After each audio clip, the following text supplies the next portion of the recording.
Another topic that you've been covering extensively here, the Kawhi Leonard bombshell. Under the table money, potentially, allegedly, $48 million, allegedly.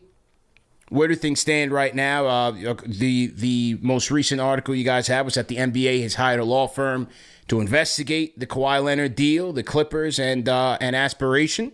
Where are things at right now? I think that's kind of where they are right now. Like the NBA's hired the law firm that they did. Very prominent law firm, Wachtell Lipton in New York City. And, they've used them before in other league investigations. I think they used them for the Robert Sarver investigation, if I remember off the top of my head. And we'll see how long that process takes, right? It might take a while. I don't expect when Adam Silver has his next press conference, he'll come out and just be like, hey, we're done. Here's what it says. You got to interview people. You got to talk to a lot of people with documentation, all that stuff.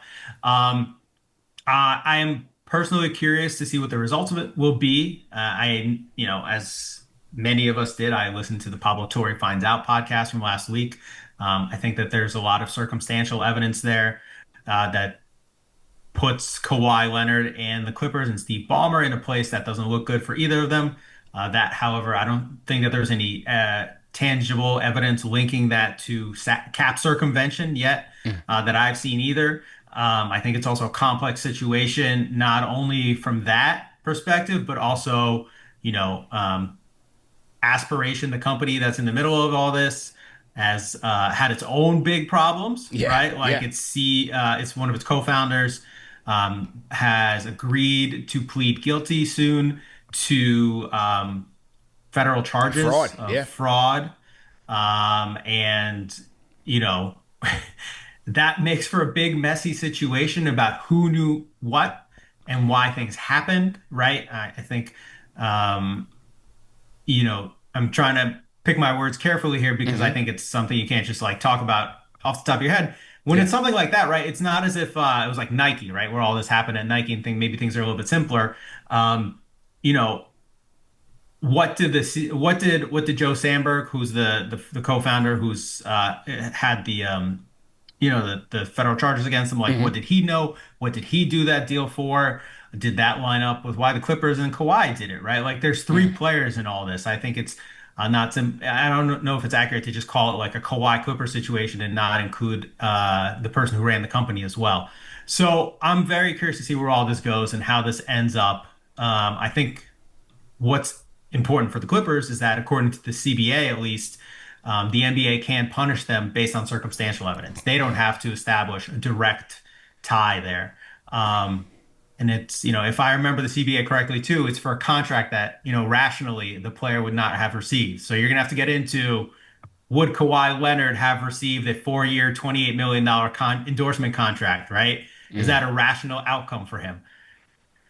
Again, there's a lot to this that may take a while to figure out. I think different people will say different things, whether that's a contract he could have rationally received, if there's circumstantial evidence. So like, there's a lot of pieces that you have to clear up, establish, and then figure out. And the NBA, which stands for nothing but attorneys, I'm sure will have a lot of time and fun and billable hours and in its future about trying to figure out this whole mess. But if they establish that there is either circumstantial evidence that finds cap circumvention or direct evidence, like obviously that's a very big thing, right? Like that is, if you remember the last time it happened with Joe Smith, David Stern unwound this contract. He fined the Timberwolves a lot of money. He took away, I think it was 2 first-round picks, if I remember correctly.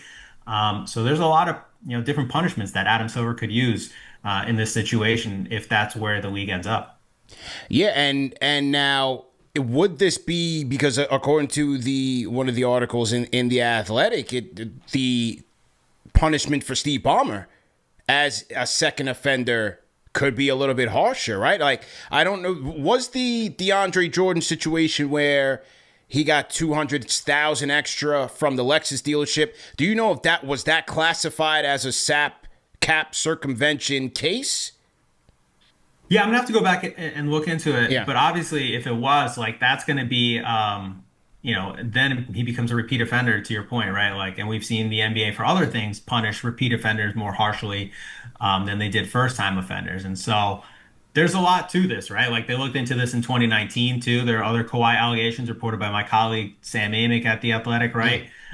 There's a lot of there's been a lot of smoke in the past, but not fire. And so now we have all this coming up again. I think that's why it's made for such a an interesting situation, is that it almost feeds into kind of the stereotypes and assumptions people have had in the past, kind of coming together in this like one very high profile incident now.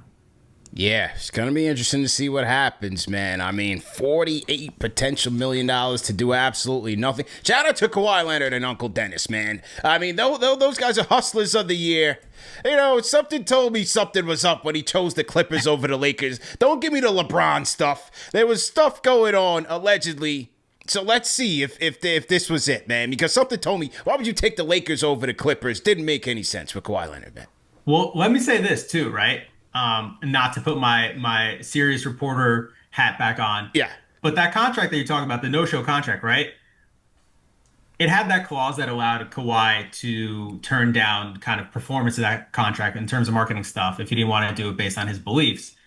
It's also for the league to determine whether that was something that's so out of place that made the contract basically like invalid, right? Or just allowed for non-performance, or if they thought that was a normal clause in a contract too, right? Like there's so many things that you have to almost go through to see if what you think about one before you move on to the other, and then how they stack up all on top of each other that are either going to be a point of dispute or a point of interest for the league to figure out.